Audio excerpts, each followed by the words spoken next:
So, but there it was Teller who was actually your advisor, at least in some formal sense. Is that Yes. right? Although you worked in a lab Yes. for a while. The reason is because on the way to China, to America, I said to myself that I had learned a lot of theory, but I had no experience doing experiments. So I decided I should write an experimental thesis. So when I got to Chicago, when I saw Fermi, in fact, I arrived in Chicago a few days before New Year's Day, 1946. That was also approximately the time that the Fermi arrived from Los Alamos. And so I went to see him. I said I wanted to do experiments with him. I had very strong recommendation letters.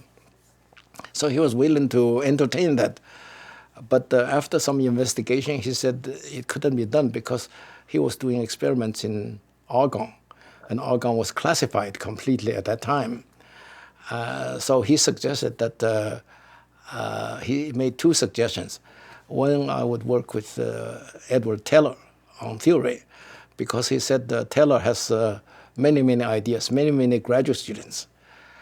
And another suggestion was that if I want to do experiments, I could work with Sam Allison, who is an nuclear experimental physicist, who was in fact Oppenheimer's deputy at Los Alamos. And so I first went to study with Teller. Teller was a brilliant physicist, and also in person he was a very warm person. So he sort of immediately embraced me and gave me several problems. I worked on them, but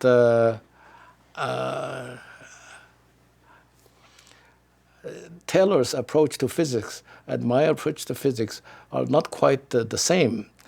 He is more willing to make approximations.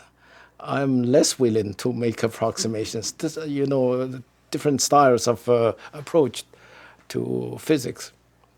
So I learned a lot from him, but none of the problems he assigned to me produced a paper.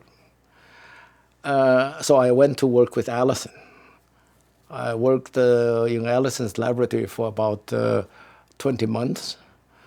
And that was very educational for me, because I learned that I'm not born to be an experimental physicist. I was clumsy in the laboratory, and all my fellow graduate students laughed at me for my doing all kinds of wrong things. But they liked me as a person, especially because I can solve theoretical problems for them. So we were on very good terms. And then come 1948, this was 20 months after I became Allison's student,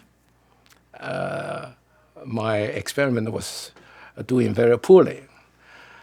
I was very famous in Chicago at that time. You can imagine, because there were not that many Chinese students in America at that time, not like now. And here comes a very thin Chinese student who seems to be doing extremely well. In fact, not to be bashful, I beat all of my fellow graduate students hands down. So they all knew that this Chinese graduate student is having great troubles doing experiments. So one day, Taylor came to the lab and said, Frank, I understand you are not doing well in your experiment. I said, yes. He said, you had written a short paper. I found it to be very good in theory. Why don't you just fill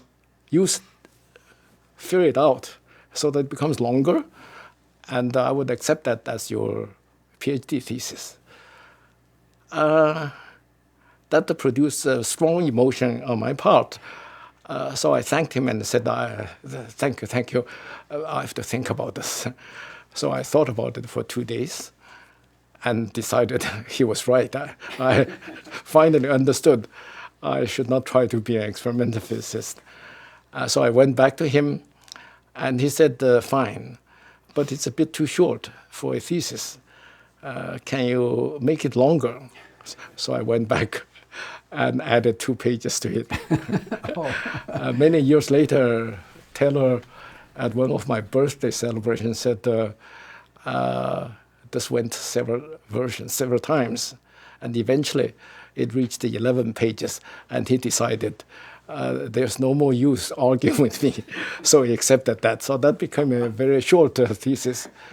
But the thesis was very good, and in retrospect, the thesis was using symmetry and group theory about the nuclear reactions. That turns out to be the main theme, main general theme of much of my subsequent work. For some reason, as a graduate student, I like the concept of symmetry. I like the mathematical formulation of the concept of symmetry as applied to natural phenomena. That became one of the main themes, or perhaps the main theme of my subsequent work.